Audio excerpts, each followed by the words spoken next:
For all the business analysis videos I made on this channel, it is virtually impossible nowadays to ignore microprocessors, from products as advanced as the latest F-35 to as simple as our everyday refrigerator.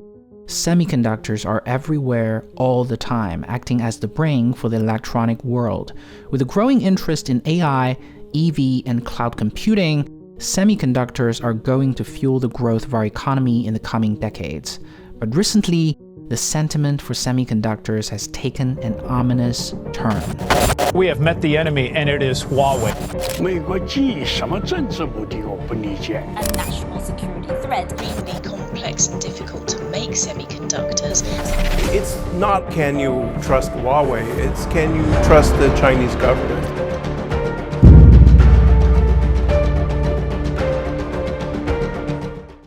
Hey, before we start, if you like analysis in this video and are looking to understand more, I share them in my newsletter Disrupted, covering businesses and trends that matter. I want to reach out to the critical and smart people on this channel who have an insatiable curiosity for tech disruptions, just like me. Subscribe to it down below for free and get smarter with me today.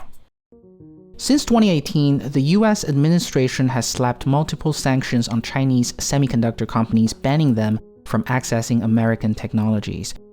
Those U.S. restrictions on Huawei technologies here. The Chinese semiconductors the U.S. is putting tariffs on use microchips that are designed and made in the U.S.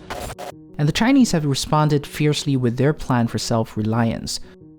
China would never start a trade war, but if any party resorts to increase of tariffs, then China will take measures in response to protect its development interests. One company that has taken the brunt of this geopolitical struggle is Huawei. Claiming national security concerns over CCP's reach into the company, the US has cut off Huawei's partnership with TSMC, the world's leading advanced chip manufacturer that produces Huawei's chips.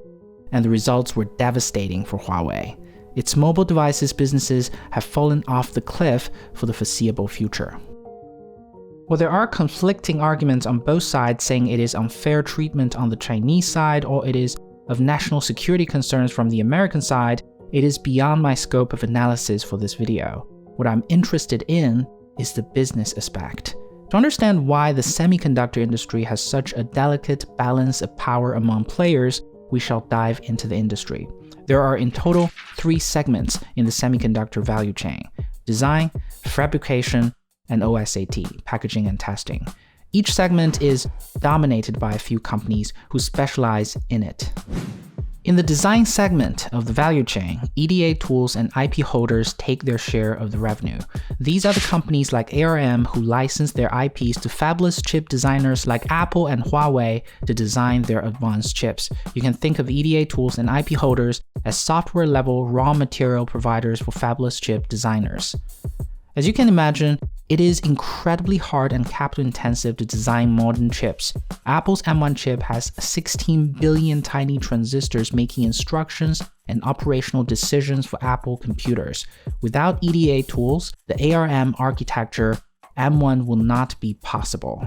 Currently, the biggest player of EDA and IP are almost exclusively in the United States and EU. After ARM was bought by SoftBank in 2017, the Japanese joined them.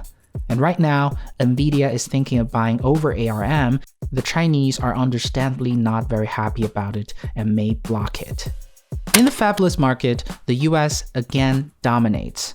Big names like Qualcomm, Broadcom, NVIDIA, AMD are all from the United States. But China now has a wild card, that is Huawei. Its highly advanced, high silicon Kirin chips are competitive even compared with Apple's M1, challenging Apple and Qualcomm's chip design lead. This prompted the United States export control measures on Huawei, which have dealt a decisive blow to the company. Huawei without EDA tools is like a short-circuited brain. It simply does not work. Moving on to the fabrication segment. For any company to succeed in this area, it needs to purchase 3 critical resources: the machines for the fabrication process, the wafers, and the chemicals required. Both the wafer production and the chemical suppliers are dominated by the Japanese, the United States, and the EU companies. The equipment needed for fabrication is also dominated by the United States companies like Applied Materials and EU companies like ASML. ASML in particular is a monopoly in the market of advanced chip manufacturing in the lithography process. In the OSAT segment, Taiwan takes over 50% of the market share. China also has significant leverage here. But the most important leverage of China over the semiconductor supply network is its chip demand. Because even though China isn't good at making chips following the 3 steps process, it makes most of the devices that use chips. In other words, China is the biggest customer for semiconductor companies. 90% of the global handset and computer market is dominated by Chinese manufacturers like Xiaomi and Lenovo. This put the United States companies into an interesting dilemma.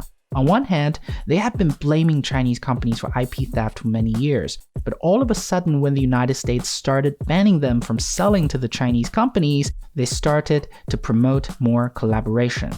According to Statista, in fiscal year 2020, Qualcomm earned $14 billion from the Chinese market compared to a meager $1.1 billion from the United States. The writings are on the wall. On top of that, the Chinese consumer market is also the second largest in the world after the United States, and it is projected to double that of the United States in 15 years. This shift in consumption power from the United States to China will have far-reaching consequences. Firstly, US companies will want to sell to the market, which gives China significant leverage. Secondly, as the semiconductor industry is a highly capital-intensive industry, losing the Chinese market could mean less capital to invest in the next generation technology. TSMC, for example, needs $20 billion in capital expenditure to build 3nm foundries. Without either the United States or the Chinese market, funding future R&D would be impossible. Putting all the pieces together, the United States has dominance over chip design. American, Taiwanese, and Korean companies are the key players in the chip fabrication market, and the Dutch ASML is the sole maker of advanced EUV machines. Japanese is dominant in the chemicals and wafers production, and China is the biggest market that buys the finished product. No country or company can dominate the entire industry, and this is the essential industry nature that we must cherish. But if no one can dominate the market, why is the United States and China fighting over it at all? Is that a waste of time? All of this boils down to trust. Well, perhaps the lack of it. Characterize the US-China relationship is one of long-term competition. The United States and China no longer trust each other as partners in their strategic supply chain. China feels necessary to challenge America's dominance in the market, reflecting on the Huawei ban, and the United States also feels vulnerable about the real potential of China accomplishing its Made in China 2025 goals. They both want to make sure that they can live without the other. If you look at the value chain again from the national security lens, if the United States wants to make chips, one way or another, it would be able to mobilize resources from the United States, Japan, Korea, and Europe for the simple fact that there are US military bases on them. But for China, they are stuck. Taiwan, with its great capability of chip fabrication, becomes a critical flashpoint. As we know, China and Taiwan in theory are still in the middle of a civil war. This doesn't make things easier. In the worst case, if winning a war depends on designing and producing advanced chips like how Germany needed oil to win World War II, neither China nor the United States can allow the oil of the 21st century to be held in monopoly by the other, making Taiwan a critical piece in the puzzle. But personally for me, this narrative still lacks perspective. A few companies that have significant leverage over the entire industry are from neither the United States nor mainland China. A few choke points in the industry include the Taiwanese TSMC, the Japanese ARM, the Korean Samsung, and the Dutch ASML. American firms are super powerful in this industry, but so do the Taiwanese, Koreans, and Japanese companies. China may be the biggest customer of chip makers. It is not easy to break into the highly capital and tech-intensive industry. All companies and countries should have an equal say in this, rather than simply following a black and white superpower struggle narrative.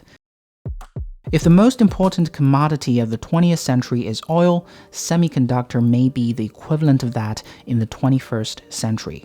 As we head towards the third decade, much is changing and much is at stake. The rhetoric of competitions are high. The industry of semiconductor is unique and delicate. While the chip supremacy narrative focuses on the United States and China, my hope is smaller players like Taiwan, Korea, and Japan gets their fair share of voice, protect this delicate balance of the industry, and promote better and faster products for all of us.